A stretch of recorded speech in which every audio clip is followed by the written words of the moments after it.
အမှုတော်ဆောင်နဲ့ယုံကြည်သူတဲ့ဘသူကအပြစ်ပူရှိတယ်လေတဲ့မိခွန်းရကျန်းတယ်နော်အဲ့တော့ဒီနေ့ခေတ်မှာကြတော့နှုတ်ကပတ်ဓမ္မတရားကိုတိတယ်ဆိုပြီးမှအမားလုံနေတဲ့သူတွေတပုံကြီးတိကြီးနဲ့အမားတွေလုံနေကြတာယုံကြည်သူတွေရောအမှုတော်ဆောင်တွေရောပြောလို့လဲပိုခက်တယ်သူတို့ကလေပြောလိုက်ရင်မသိတာဘာမှမရှိဘူးပြီးမဟုတ်တာအလုတ်ဆုံးကသူတို့တွေကြီးပဲအဲ့တော့ကျမ်းစာထဲမှာတော့အမှုတော်ဆောင်ဟာယုံကြည်သူထက်ပိုပြီးမှစီရင်ချင်းခံရဖို့အကြောင်းရှိတယ်ဆိုတာကိုနားလည်ရပါမယ်။ဘာကြောင့်လဲဆိုရင်အမှုတော်ဆောင်တယောက်မားလို့ရှိရင်သူ့နောက်ကနေလိုက်ပြီးတော့မားမဲ့ဟာတွေအများကြီးပဲဒီနေ့အသင်းတော်တွေကွဲတဲ့အခါလဲကြည့်လိုက်ယုံကြည်သူတွေကြောင့်အသင်းတော်ကွဲတာမဟုတ်ဘူးနော်အဲ့ဒီအမှုတော်ဆောင်တွေဆိုတဲ့ဖယားတခင်ရဲ့လူတွေဆိုတဲ့ခေါင်းစဉ်တက်ထားတဲ့သူတွေကြောင့်အသင်းတော်တွေကွဲနေတာသူတို့ဒီမတဲ့တဲ့အခါမှာအသင်းတော်တွေကွဲသွားတယ်သူတို့တွေတယောက်နဲ့တယောက်အငင်းခုန်လုပ်တဲ့အခါမှာအသင်းတော်တွေကွဲသွားတယ်သူတို့တွေငွေကြေးတက်မှတ်တဲ့အခါမှာအသင်းတော်တွေကွဲသွားတယ်ဒါမှမဟုတ်ဒါလေးနားလည်ဖို့လိုတယ်အဲ့တော့လုကာအခန်းကြီး7အငယ်40ခွန်မှာအကျဉ်ကျွန်းဤမိမိတခင်ဤအလိုကိုတိလက်နဲ့အသက်မနေတခင်ဤအလိုကိုမဆောင်ထိုကျွန်းဒီများစွာသောဒဏ်ကိုခံရ၏တဲ့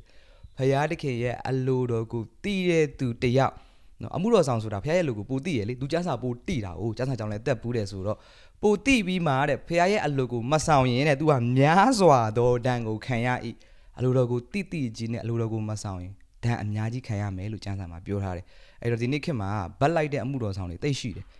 ညနာလိုက်ပြီးမှတရားဟောတာပတ်စံပေးနိုင်တဲ့သူကိုတစ်မျိုးဟောတာပတ်စံမပေးနိုင်တဲ့သူကိုတစ်မျိုးဟောတာဒီလိုလူတကယ်စီရင်ချင်းခံရမယ့်အရာတွေပြီးတော့ဗာပြောထားလဲဆိုတော့တခင်ဤအလိုကိုမသိဘဲလက်ဒဏ်ခံထိုက်တော့အမှုကိုပြုမိတော့သူက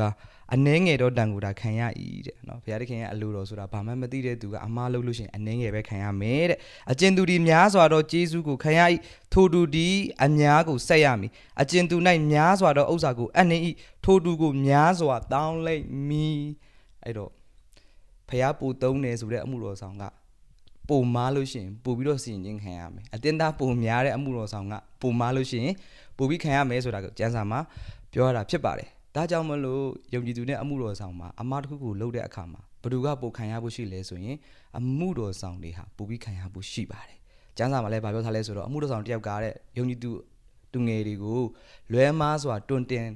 မိတာထက်တဲ့လေဘင်းမှာကြေးစုံကြောက်ဆွဲပြီးမှ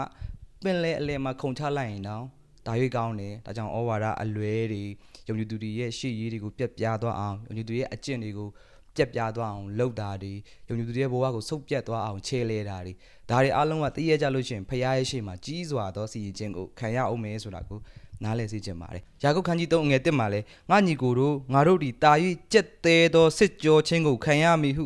တင်တို့တိ၍အများသောစိတ်ရာမဖြစ်ကြနှင့်တဲ့အမှုတော်ဆောင်ချင်းပြောတာညီကိုတို့တဲ့ငါတို့တွေကတနေ့ဖခင်တခင်ရဲ့ရှေ့မှာကြက်သေးစွာစီရင်ခြင်းခံရမှာဖြစ်တဲ့အတွက်ကြောင့်ရေးလိုက်ငားလိုက်နေတဲ့အရာတွေ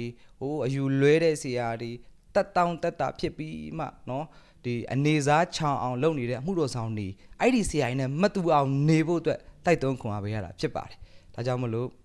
ကိုစဉ်းစားဆုံးဖြတ်ပေါ့အမှုတော်ဆောင်နဲ့ယုံကြည်သူဘသူကအပြစ်ကိုပိုခံရနိုင်လဲပြီးရင်ဘသူကရောအပြစ်များများပို့လို့လဲတင်းတို့မြင်ကြမှာပဲကွန်မန့်ထဲမှာရေးသွားလို့ရပါတယ်အဲ့တော့တနင်္ဂနွေညမြန်မာစံတော်ချိန်9 နာရီကနေ10 နာရီ Zoom ကနေပုံမှန်ဝတ်ပြုခြင်းရှိပါတယ်လာရောက်ပါဝင်ချင်တယ်ဆိုရင်တော့ကျွန်တော် comment ထဲမှာ Zoom ID နဲ့ password လေးကိုချထားပေးပါမယ်အားလုံး9 နာရီနဲ့10 နာရီမှာတွေ့ကြရအောင်ဖျက်ချင်ကောင်းကြီးပေးပါစေ